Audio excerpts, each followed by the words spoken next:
This is Kross, a man with a dream and a troubling addiction to starting YouTube channels. There was the dark comedy cartoon, The Dating Coach arc. That one time he tried to explore abandoned places and animate his hallucinations. Each one a noble attempt, each one dead on arrival. But that never stopped him from riding his one wheel into the great unknown, eyes closed, heart full, and face down in destiny. Say what you will about Kross, but the man never gives up, even when physics are clearly trying to tell him something. After several failed attempts to become the next YouTube sensation, Kross made a bold decision. If you can't build a channel by yourself, drag your unsuspecting loved ones into the madness. And so, his family became his content. Willing, unclear, trapped? Most likely. They now serve as co-stars, human props in a series of chaotic, barely planned adventures, fueled by spontaneity, random decisions, and a total disregard for safety protocols. Welcome to the Cuckoo Carters, the only family channel where the therapist watches every episode.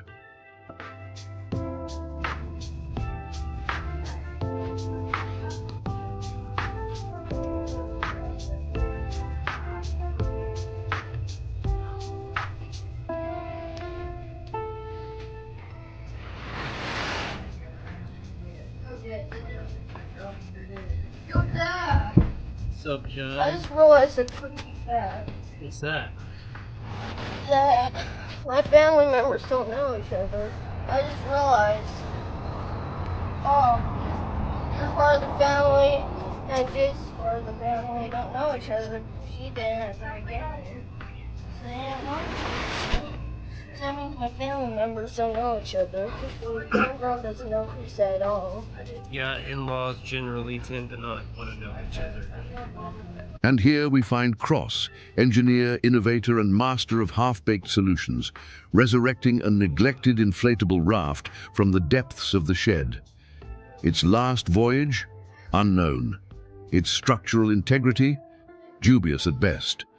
Naturally, he attempts to inflate it using a balloon pump, salvaged from his son Xylas' birthday party, because nothing says lake-ready like equipment meant to inflate rubber dinosaurs.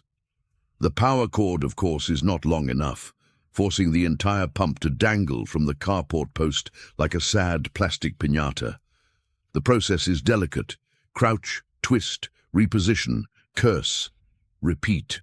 Each chamber of the raft a fresh exercise in frustration and not so strategic positioning. But why is he doing all this? Because his beloved Jayce, their son Xylas, and the cast of Southern Extended Universe Family Edition have arrived. Along came Katie, Kross's sister-in-law, and her boyfriend Mark. They've also brought Lisa, the mother-in-law, and Serenity, yet another sister-in-law, because clearly this family spawns women like Pokemon.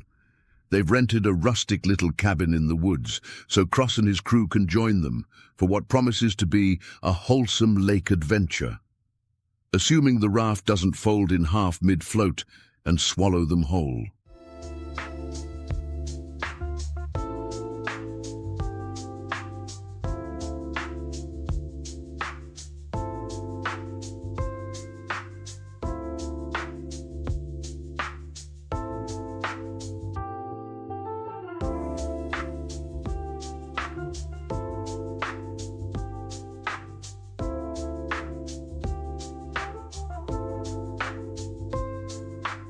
Kross continues his noble battle against the inflatable raft, a saga historians will one day refer to as the struggle of slightly too small air valves.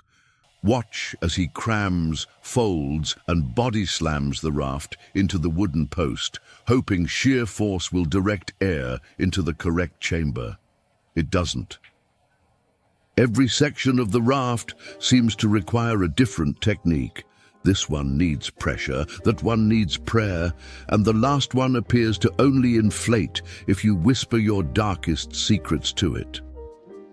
The balloon pump dangles nearby, like a passive-aggressive reminder of his lack of extension cords, wheezing out air with all the enthusiasm of a dying hamster. At this point, it's unclear if he's inflating the raft or slowly tenderizing it for later consumption, but give the man credit. He's committed. When most would have given up and ordered a margarita, Kross doubles down on chaos.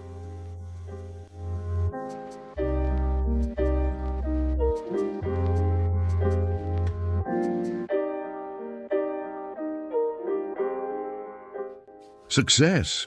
The raft is finally inflated and majestically perched atop the family RAV4, like a sad, bloated crown on a mildly embarrassed SUV.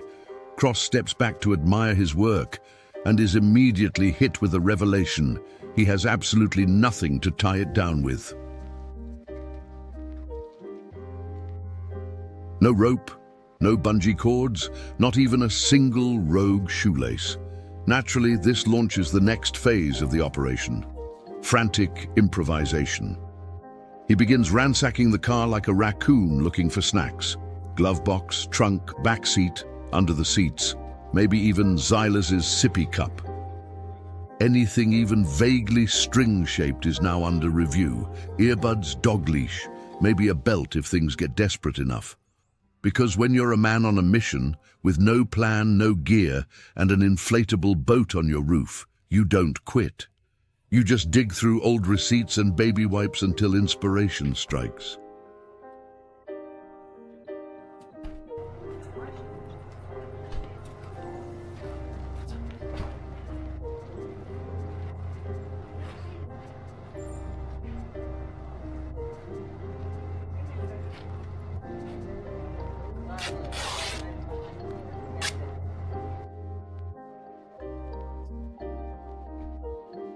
At last, salvation. Kross unearths a crusty old towel from the back seat, a towel so ancient it probably predates his alcohol addiction. Its original color, unknown, its current scent, aggressively lived in. Without hesitation, he begins tearing it into strips like a man possessed, because nothing says lake day readiness like turning bathroom linen into nautical hardware. He proceeds to lash the raft to the RAV4's bicycle rack, using what can only be described as the binding strength of desperation and denial. Each knot is tied with the confidence of someone who once skimmed a Boy Scout manual and immediately forgot everything. There's a moment of triumph, a moment where Kross looks at his work and thinks, yeah, that'll hold. It won't, but we'll get to that later. For now, the towel strips hold the raft in place firmly, like decaying mold trying to hold up a falling tree. Cut to the raft is back on the ground, because in a plot twist absolutely no one finds surprising, Kross forgot to inflate an entire section of it. Let's just take a moment to appreciate the dedication to doing things completely out of order. The towel-strapped rooftop parade has been postponed, so he can once again grovel at the feet of the balloon pump, which is now wheezing with visible contempt. There he is, sweating, crouching, inflating the raft like it's his penance for every bad decision he's ever made. Which, let's be honest, is a long list. It's like watching a man argue with a pool toy and lose. You'd think at this point he'd just admit defeat. But no, Kross has entered what scientists call the stubborn dad death spiral. Once you're in it, the only way out is to fail upwards.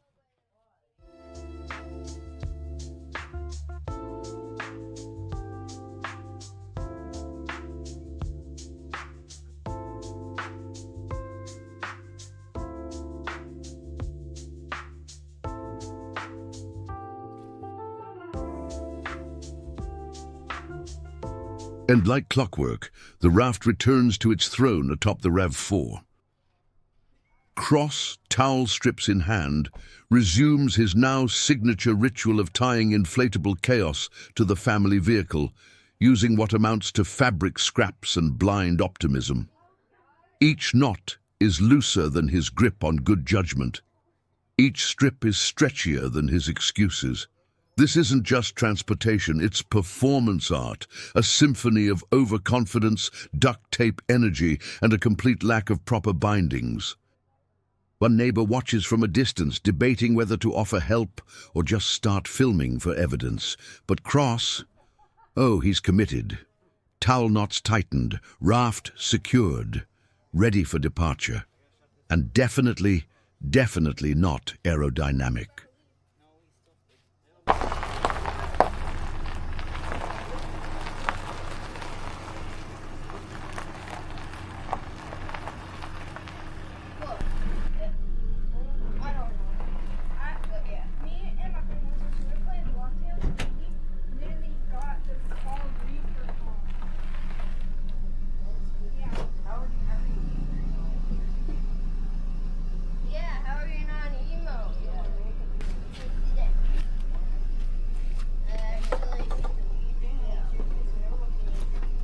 And just when you thought this operation couldn't get any more sketchy, it evolves.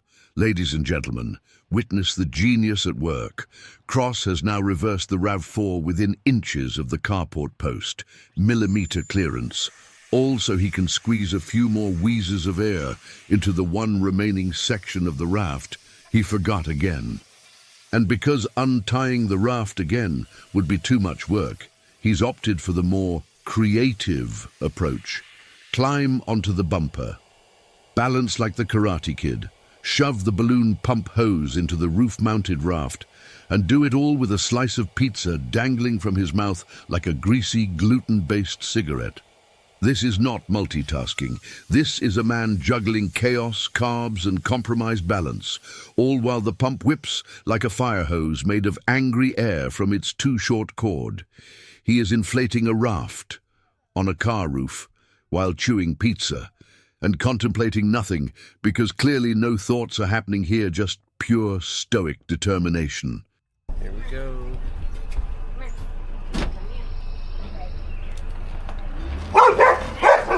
Fuck you. And here we go. Kross at the wheel, finally pulling out of the driveway. A man, a dream, and a poorly tethered inflatable ticking time bomb on the roof. What could go wrong?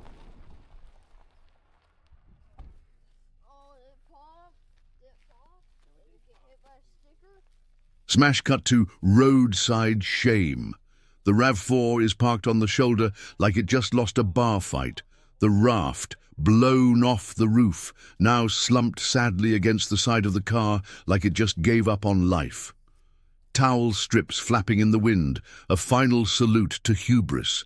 Jayce, Xylas and Serenity stand nearby, watching, judging, reconsidering every life decision that led them to this exact moment. Kross, ever the optimist, now attempts the impossible, shoving a fully inflated raft into the back of a family SUV like it's a rogue suitcase on an overbooked flight.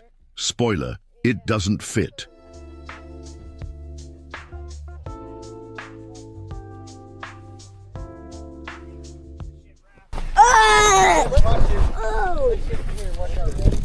Let's just wait till Katie gets the room.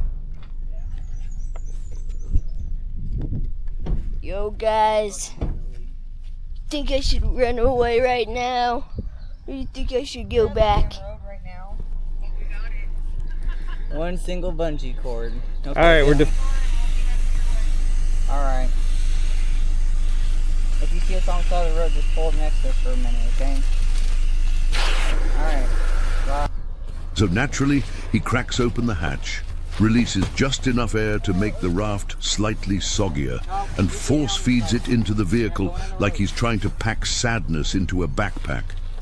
It's not elegant, it's not efficient, but it is inevitably Kross. Yeah, I gotta capture the magic. So, we'll see. And at long last, they arrive. The lake, the dream, the mythical reward for all that struggle. Kross captures a few scenic shots, trees swaying, water glistening, birds probably judging, and then the parking lot. Full, The best spots are packed tighter than his raft was 15 minutes ago. So much for quiet family getaway. You see, the plan was to find a peaceful little spot by the water, maybe soak up some nature, bond, relax. The reality, screaming kids, Bluetooth speakers blasting early 2000s club hits, and enough sunburned strangers to populate a mid-tier apocalypse film. So the Carters are forced to venture into the swamp zone, a neglected, murky stretch of shoreline where the weeds are tall, the terrain is uneven, and the water has strong, don't ask what's in it energy. Because sometimes to avoid the crowds, you must embrace the wild.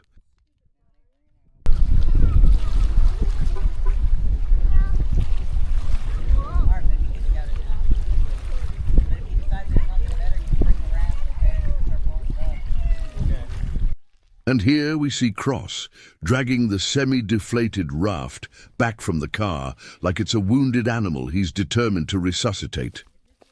He drops it at the edge of the murky wilderness his family now calls beachfront property and assesses the situation. The pump? Long gone. The will to live? Fading fast. So he does what any underprepared, overconfident man would do. He starts blowing it up with his mouth. Yes, his actual lungs. Because after everything this raft has been through, what it really needed was a little warm, frustrated breath to finish the job. It's already half inflated, which sounds helpful, but mostly just makes it harder to hold, harder to aim, and twice as good at slapping him in the face mid-huff.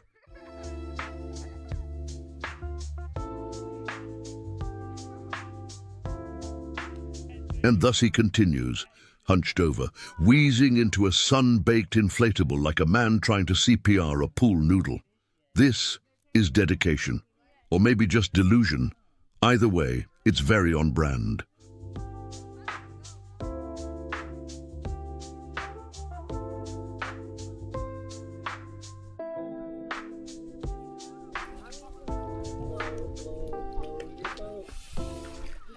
And now we present a gripping, extended sequence titled Man vs. Raft, The Breathening. There he is, Kross, locked in a battle of stamina, spit, and sheer bad decision-making. Each puff into the valve is a silent scream. Each pause for breath is a tiny existential crisis. Somewhere around minute 3, you can actually see his soul trying to leave his body, only to be yanked back in for another breath.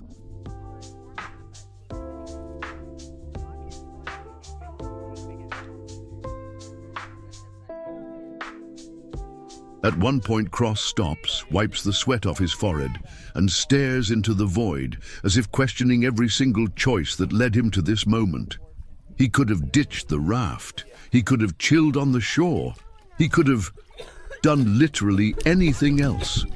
But no, he chose this.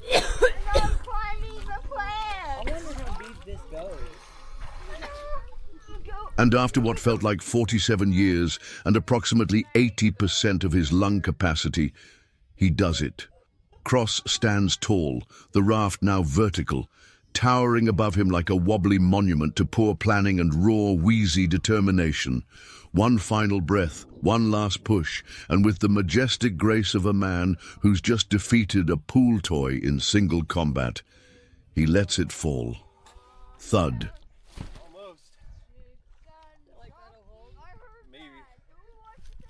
That's 2 almost drownings, man. We promised this won't happen. Only when we drink, dude. We couldn't even happen when we drank. I know. Well, we caught that one climbing on the side of the cliff. I guess they almost got bit by a snake when we were all drunk last time. That's what they said. Oh, shit. That's what happened. Go fuck off and do some shit. Ready? All right, yeah, come here. Oh, Lord. Oh, fuck. Oh, God. Oh, Christ. Darling. Oh, don't push us And at last, they set sail. Kross and Jayce climb aboard their freshly inflated, questionably secured vessel, SS Tetanus Lagoon. It floats, mostly, technically. Jayce braces like he's expecting the raft to either sink or spontaneously combust. Kross lounges at the bow, exhausted, damp, and clinging to a frayed towel like it's the last shreds of his self-respect. Yeah, we got this. Maybe. The water you. Y'all, I'm serious. Stay where your feet can touch the ground. Okay. Hey. Oh, the one broke. No, I'm drowning.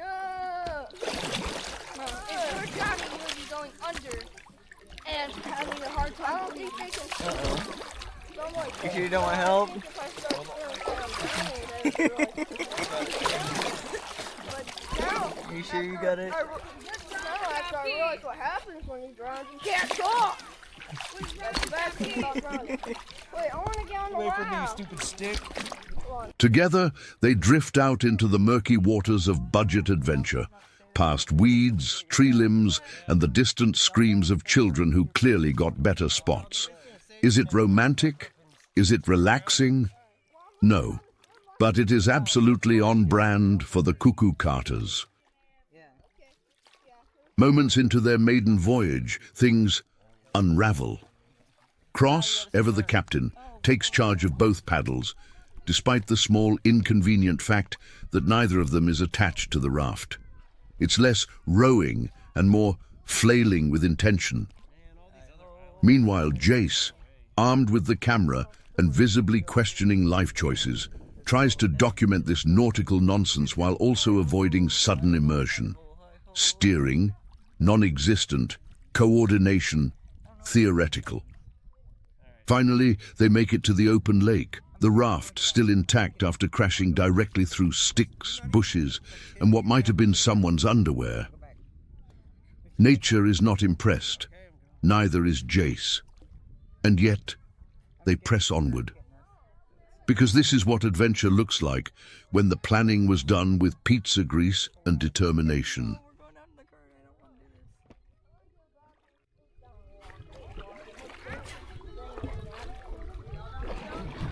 I may not be as adventurous as Jesse, darling. You are. I'm freaked the fuck out. Like, I'm literally gonna have a panic attack. Alright, I gotta get us away from this. No! You missed our entrance! I'm working on it, okay? The boat dynamics are confusing, especially when I don't have any, like, fucking... Dude. I'm gonna bail and leave you in this. Can I set the camera down and help you paddle? Yeah, you might have to. This is fun. Alright, which way are you trying to go? I'm just going back to the area. Alright. Actually goes pretty fast if we do it in unison. Yeah. Yeah, if I put my paddle in like this way, you do it. Yeah, it'll turn us, yeah. Keeps us from turning too far. Against all odds, after a few collisions with Mother Nature and a full-body workout, Kross and Jayce finally unlock the ancient secret of raft navigation. Teamwork. The paddles sink, the raft glides, the chaos briefly pauses. It's a moment of rare, accidental coordination, like two conjoined otters figuring out how to drive a floating bathtub. But just as the rhythm clicks and the open water welcomes them, it's time to head back and pick up Xylas, because of course, why bask in fleeting success when you can immediately complicate it by introducing a small, wriggly passenger into your floating experiment? Next stop, parenting on water. I might can get it mostly by myself. Wow, it's time, Maybe. time to enjoy it.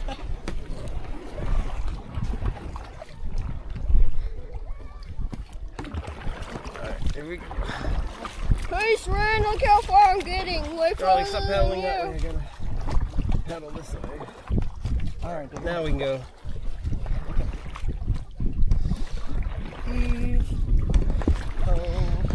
Whoa, it's awesome. If something happens, we gotta swim back. You gotta get on my back. Do not fucking drown me, okay? No, you can get on my back. I'll be fine. Alright, let's flip it around now. This is good enough. Whoa, this is so awesome being in a lake that I can't swim in. That feels pretty cool. Heck yeah. You can just kind of Alright, chill don't look back. around, just lay here, Zion. Okay. Also, if my camera falls in, I'm diving in after it.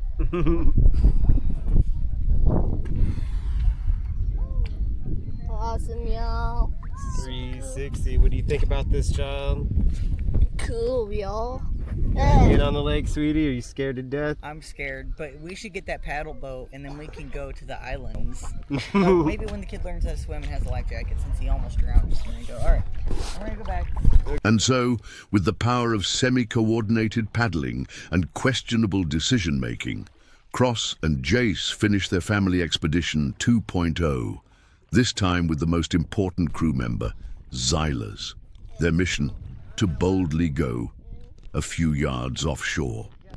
They glided into the outer waters. Xylas might have been wide-eyed and delighted by the vast, murky unknown, or totally bored, who knows. The wind whispers adventure. The waves slap the side of the raft in encouragement. The dream lives for about 12 seconds. Then Jayce, gripped by a sudden and completely rational fear of deeper water, calls for an immediate retreat. No monsters, no waves, just pure distilled nope. And like that, the voyage ends. Xylas gets a quick peek at lake life, and they pivot faster than a politician during election season. Come to find out, if I paddle my side, it turns this way. Yeah. So, we don't want that. Alright. No, you need to paddle your side so we can point that way, and then we'll go straight. You're gripping! I got this side, don't we? Trying to help it go faster here. Alright. It ain't gonna hurt. One right here for now. I'll off now. No. Until they get to the shore. Got it.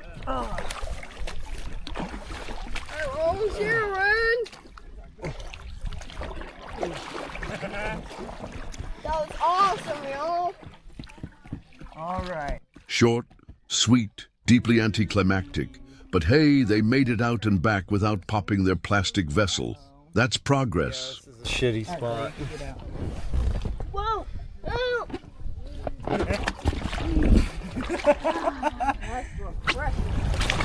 Oh my god!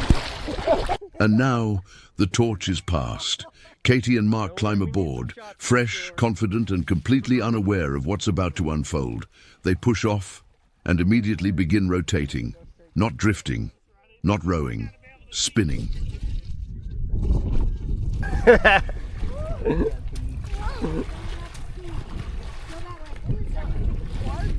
right, they're going fast. Yeah, they're doing the tornado. Dude, once they get way out there, they fall out the fucking thing. That'd be funny as hell. I hope it does. Where are you going? Are you going back to the shore? We're over here fighting each other. Their voices carry across the lake, echoing like a chaotic audio drama titled How Not to Share a Raft. Several yards from shore, they continue their ballet of miscommunication, their raft doing slow donuts like a sad, aquatic Roomba. And then, Katie snaps. She lifts her paddle and attempts to physically reboot Mark's decision-making system via blunt force to the head. Mark raises his own paddle in defense, forming a shield of plastic and sheer panic. It's not boating, it's battle, and it is glorious.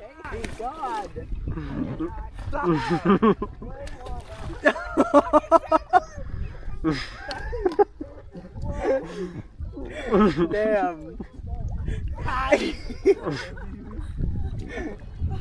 Oh, there's a tree there. That explains. I think it's a briar, actually. I can't take the kid on this if we can't drive it. You suck ass. Alright, look. Here, look. We're going out that way. Listen to me. Why are we going that way? Because we're going need to to see if make we up can your steer mind. this shit. You're retarded. We're going that way. Make a circle and come back. You can't do that. I'm going to beat you with this paddle and you're going to swim my ass back to shore. And now, the raft has lost all sense of direction and dignity. Katie and Mark, still locked in verbal combat, begin drifting sideways into what can only be described as the forbidden zone, a tangled mess of weeds, briars, and probable water snakes. As the raft brushes against sharp vegetation and sketchy shoreline debris, Katie's patience, already running on fumes, hits zero. She spins around, voice rising with the rage of someone trapped in a floating relationship escape room, and shouts, "If you don't figure out how to paddle, I swear I'll jump out and swim back." Jesus. Damn. Thank God she's not drunk. Right? Oh my gosh, man. Who's this? It's staying on my tiptoes. So dang. I got this shit. You are doing shit. Katie, clearly done with diplomacy and paddles, tosses hers aside and lunges across the raft in an attempt to violently throttle Mark. That's right. Open water aggression. On an inflatable raft. Because nothing says lake day fun like a sudden descent into domestic marine warfare. Mark, still holding his own paddle like a knight with a dollar store lance, tries to block the incoming hands of doom as Katie goes full WWE on the high seas. Meanwhile, back on shore, Kross, our ever-dedicated documentarian, casually pans the camera to check for witnesses. Onlookers, innocents, anyone who might call the park ranger. Luckily, no one wants to get involved in whatever this is. The raft spins, voices echo, birds take flight, and somewhere deep in the weeds, a turtle goes back into its shell, having seen enough for the day. Oh, it's gonna work. You ain't shit. I want to see you try this.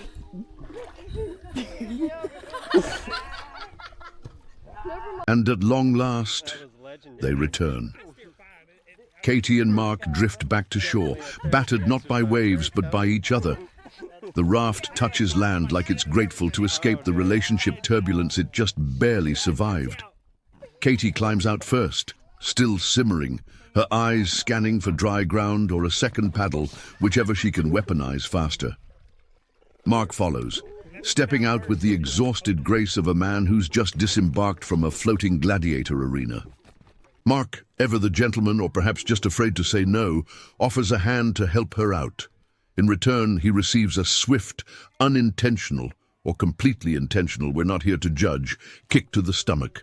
The air leaves his lungs, his posture collapses, his dignity floats gently away, somewhere out past the lily pads. You got it. Climb. Climb. Need help? Oh, there you There go. you go. Slipped in like Sorry, an eel. And now back to the regularly scheduled programming. Kross and Jayce return to the raft, this time joined by yet another sister-in-law. Because when your extended family is this deep, there's always one more to toss on board.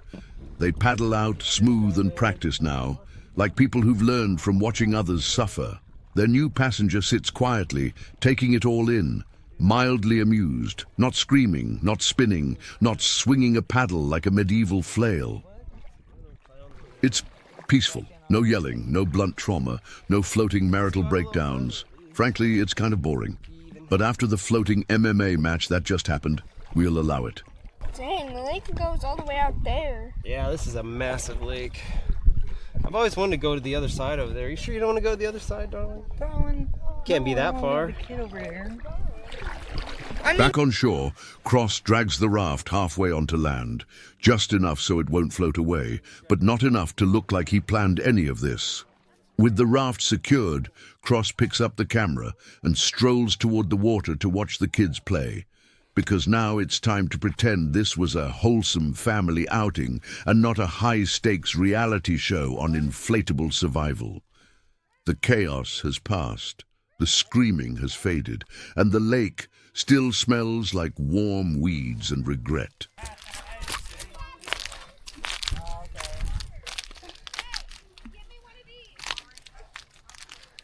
What's up, child? I'm here to film you, see if you can walk across that log. Is that? Think you can do it? Obviously. That's your ninja challenge. Only I wasn't so heavy. Right now. Ow, fuck. Oh, you fell in.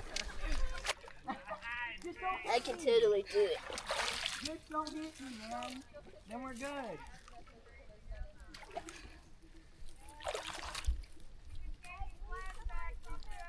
Hey, Xylas! Don't be a chicken. Yeah, what do you need?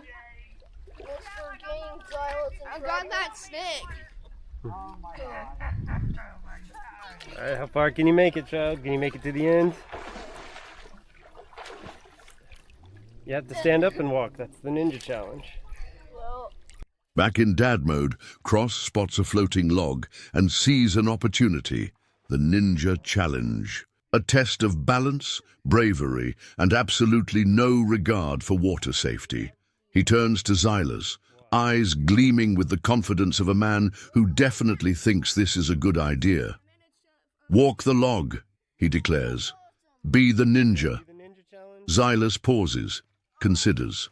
A moment of possible greatness flickers in the air and is immediately forgotten the second he notices Ren doing literally anything else.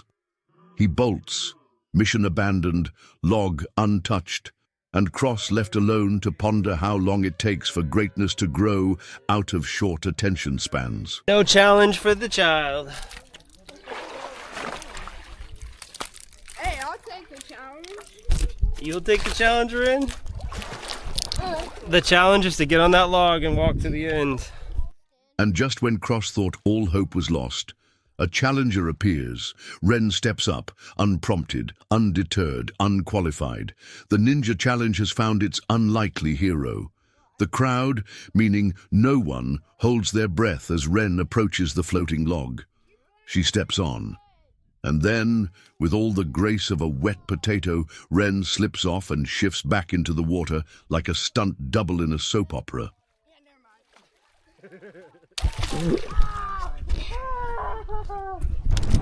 And so, the Great Lake saga winds to a close.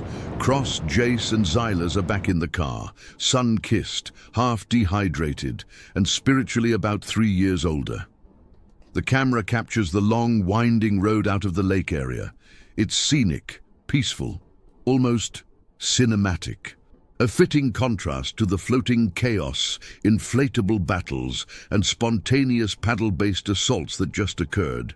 No one's talking much, not because they're tired, because they're processing. It's the calm after the storm, the soft exit of a day that was less family outing and more unauthorized reality show. Back at the cabin, the day ends where most bad decisions start, on the porch. The crew sits in the aftermath of adventure, slightly sunburned, moderately waterlogged, and fully emotionally bruised. No one's fighting, no one's paddling. There's just soft conversation, tired laughs, and that specific kind of porch chatter that only comes after surviving inflatable trauma together. Fucking home when I was a kid, because that shit crazy. Oh, trust me, we begged Mom to put you on that ranch. She wouldn't do it. Yeah, I had her signed up for that one program and they didn't have anyone. Here we are. We made it to the loop. And now we're gonna go dance on top of the rocks. Y'all ready to dance? But wait, just when they thought the chaos was over, Kross had one more surprise up his torn-off sleeve. A scenic hiking spot, majestic boulders. The perfect place for a wholesome family moment. Nope, it's dance footage time. Because what better way to end a day of floating failure and lakeside warfare than by hauling the kids up a hill just to bust a few moves for the camera? A goal, cinematic gold.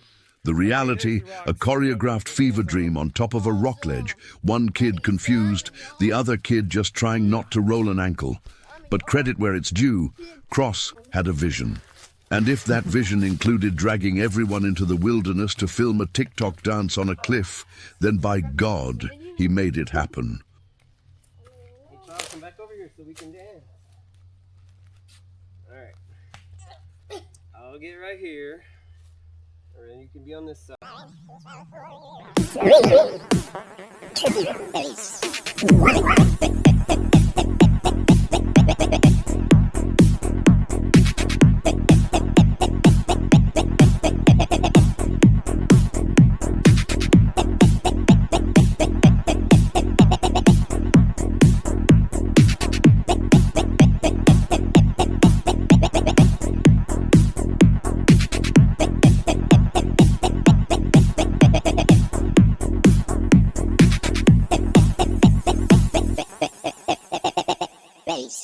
race, race, race, race, race, race, race, race, race, race, race, race, race, race, race, race, race, race.